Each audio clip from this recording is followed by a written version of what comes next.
Hey guys, this is going to be a tutorial on how to use the navigation feature in your Tesla vehicle. I'm going to go over how to navigate to places as well as some additional features and settings that you have. So you can see the navigate bar here in this search bar in the map on your Tesla screen. If we click in that, we can type in where we'd like the car to navigate to. In this area, you can also see your home and work address if you have set those, as well as recent places that you have navigated to. You can look at your favorites, you can look at charging areas. Or if you wanted to have some fun, you could click the hungry option and it will navigate you to a random restaurant, a place to eat in your area. Or you can click the lucky option and that will take you to a random point of interest in your area. Now for me, instead of typing in the navigation where I'd like to go, I often just use the voice commands, and you do that by clicking in the right scroll wheel. Navigate to Meijer.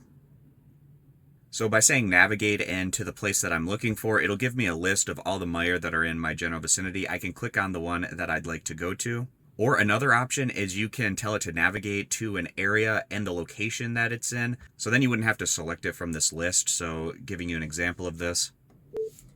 Navigate to Meijer on Norton Avenue.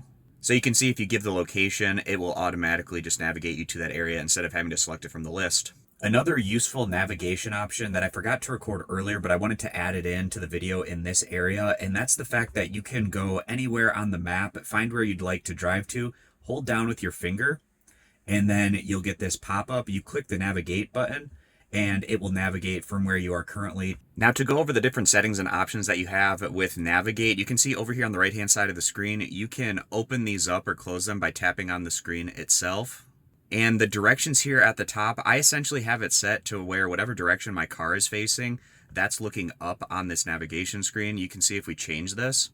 This is the navigation option where it'll show you the entire navigate path that you're going to be going, and then clicking on it again. And this is the north option. Essentially, the map's orientation is going to be north is looking up and then south is looking down. But for me personally, I like having the direction of my car pointing in the up direction on the map. But each person is going to have their own preferences with this. So next, taking a look at some additional features that we have here, and some of these are only if you have the premium connectivity plan. But the top option, the image of the globe, this is the satellite view. So if we turn this off, it takes us back to the regular map view. Whereas if we turn this on, it has the satellite overhead view. I like the satellite view. It gives me a better idea of what things are looking like around my general vicinity. The next option is live traffic data being displayed on the map, and we can turn this on or off by clicking on the image of the traffic light. Below that, we have points of interest. You can see that we have some points of interest here, such as the Muskegon Beach. If I turn this off, it's going to get rid of labeling that point of interest, or I can turn it back on and you can see there's the difference in the map. And then the last option is charging areas in your vicinity. You can click on that and it'll show you areas that you can charge your Tesla, and just click on the location that you'd like to go. So I clicked on the closest supercharger and then it's going to navigate to that area. And if you wanted to cancel the navigation, of course, you just click the cancel option. And to wrap up this video going over some additional options, we have these three dots right here. We can click on them to open up the menu. And in this menu, you have the option, if you wanted to, you could add stops along the way to where you're going. Or you could also edit the trip to add or delete locations that you're going to be traveling. And some additional settings we can click on right here.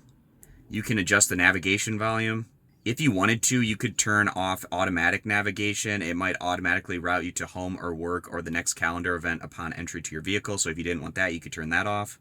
You could turn off Trip Planner if you wanted to, but I'd recommend keeping it on because especially if you're traveling long distances, it's going to be navigating you to superchargers or places to charge up your vehicle along the way for the optimal route to get to your destination.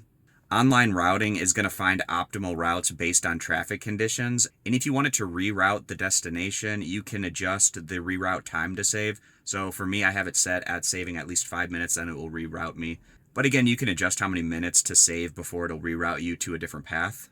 And then a few more options to round out this list. If you want, you can have avoid ferries turned on through navigation. You can have avoid toll roads turned on. And then you can also have the option to use HOV lanes turned on. So there's a lot of different settings and options that you have with navigation. I hope this video was a good place to start in terms of learning the different options that you have. I appreciate you guys stopping by. Consider subscribing to the YouTube channel, and I'll catch you back here next time.